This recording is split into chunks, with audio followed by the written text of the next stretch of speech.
Merry Christmas kaninyong tanan mga sir ug mga ma'am. Karong adlaw atong gisaulog ang fiesta. Dakong fiesta sa atong simbahang Katolika sa paghandom nato sa pagkatao sa ato ang Ginoong Jesucristo. Karong adlaw nga diin misinggit ang langit nga Gloria in excelsis Deo. In excelsis Deo. Another. So, sa dihang ang Ginoong Dios buot niyang luwason ang gitawag og tao, naa siya dakong tumong og tinguha nga mahimo siyang tao, diba? Genesis chapter 3 verse 15, sa diyang niingon ang Ginoong Dios atubangan sa gitawag og tao nga nakasala ngadto kaniya, ingon niya, pagahimuon kong managkaaway ikaw ug ang babay, mahimong managkaaway ang imong kaliwat ug ang iyang kaliwat, pagatamakan sa babay ang ulo sa bitin ug ang bitin usab magapaak sa iyang tikod. So kanang giingon din sa Ginoong Dios nga mahimong managkaaway ang imong kaliwat ug ang iyang kaliwat, kanang kaliwat na gisgutan na according sa mga Bible scholars, especially kining mga tawag ini nga even mga protestante. Siyempre mag-rely gud pud ta dito sa atong mga Catholic scholars, pero even mga Protestants admitido sila nga kanang seed nga naa sa Genesis chapter 3 verse 15 referring na kang Ginoong Hesukristo. So pag ingon sa Ginoong Dios nga mahimong managkaway ang imong kaliwat ug ang iyang kaliwat, referring na kang Ginoong Hesukristo nga diin mauto ang seed sa babay. Nganong nahimo man siyang seed sa babay kay nahimugso man siya pinaagi sa babay. Hebrews chapter 2 verse 14 and Galatia chapter 4 verse 4. So ang nahitabo kabubot ng sa Ginoong Dios nga mahimo siyang tao. Kay kung sukan pa pwede gud nga so lang kapitik sa iyang kamot. Maluwas na ta sa ato ang gitawag og mga sala, pero kinahanglan siya mahimong tao kay tungod sa dignity nga gihatag niya sa tao mo na ang proseso sa tao, even siya gimbutan niya nga mamahimo siyang subject. Sa ingon ana mga sir. So nahimo siyang tao nganuman kay iyang tumong og tinguha, salvation. Luwason kita, kay kung kita lang gud mga sir ug mga ma'am, di ta kaluwas sa tuong kaugalingon. Walay tao nga gitawag og manluluwas. Walay tao nga manluluwas, si bisan kinsa, why di gud na tawag ini nga makaluwas. Gawas lamang sa Dios nga atong manluluwas, kadtong Dios nga nahimong tao. Muna sa dihang na tao ang gitawag og manluluwas, mo na nakabaton ta og kaluwasan objectively. Pero kinahanglan tang mo subject sa kaluwasan nga iyahang gihimo. Kini pwede nga lingkod lang ta, maglurat lang atong mata, pitok-pitok lang yung tagluwas sa ta. No sir, no ma'am. Kinahanglan ta may mong subject mo, cooperate kita sa kaluwasan nga iyang gihimo by way of receiving Him in the sacraments. Atong dawaton siya pinaagi sa gitawag og mga sakramento. Mo nakita karon sa panahon sa Pasko sa pagkatao sa Ginoo, we are obliged to go to the church and worship Him. Ato siyang gitawag og simbahon. Ang mga pari pagkaron panahon na naitulo ka misa. Tulog kami sa ilang himuon karong adlaw based na sa tawag ining mando ni Pope Saint Telesphorus mga early second century.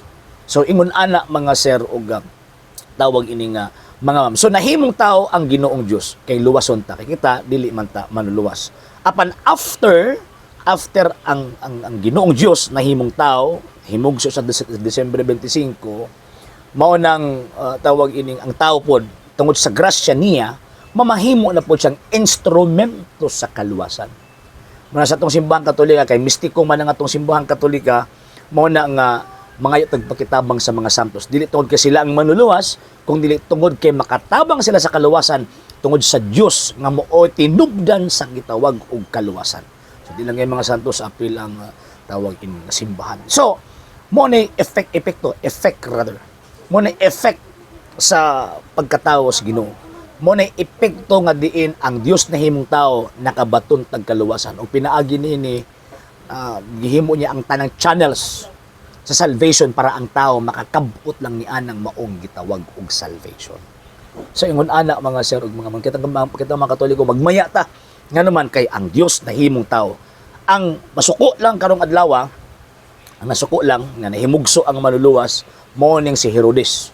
Nya karon po mga panahon na kanang magsipanaway nato nga mga dili Katoliko, nagsaulog ta sa ato ang gitawag Christmas, nakatambak na sila sa laway ni Herodes.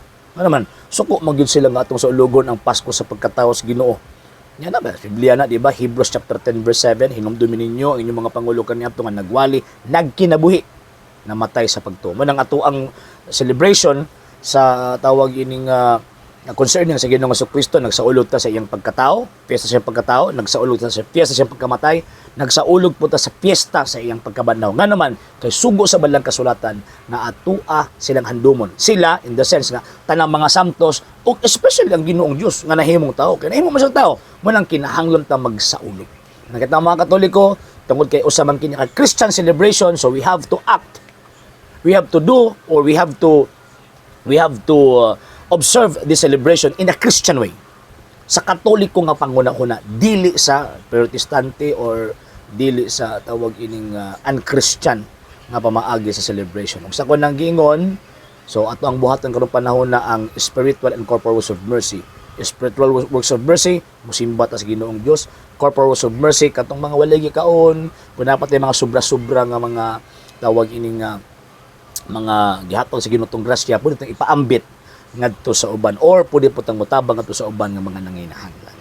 Okay, so again, Merry Christmas kaninyong tanan, especially sa ato ang mga igsoong mga Katoliko nga mga generous kayo nga walay puas nga nagahatag og tabag suporta sa ato ang programa ug usab sa mga igsoon nato mga Katoliko nga kanunay nagasubaybay ni ining mga programa tungod sa inyohang pagsubaybay pud usab kini nga ang program na ay kinabuhi.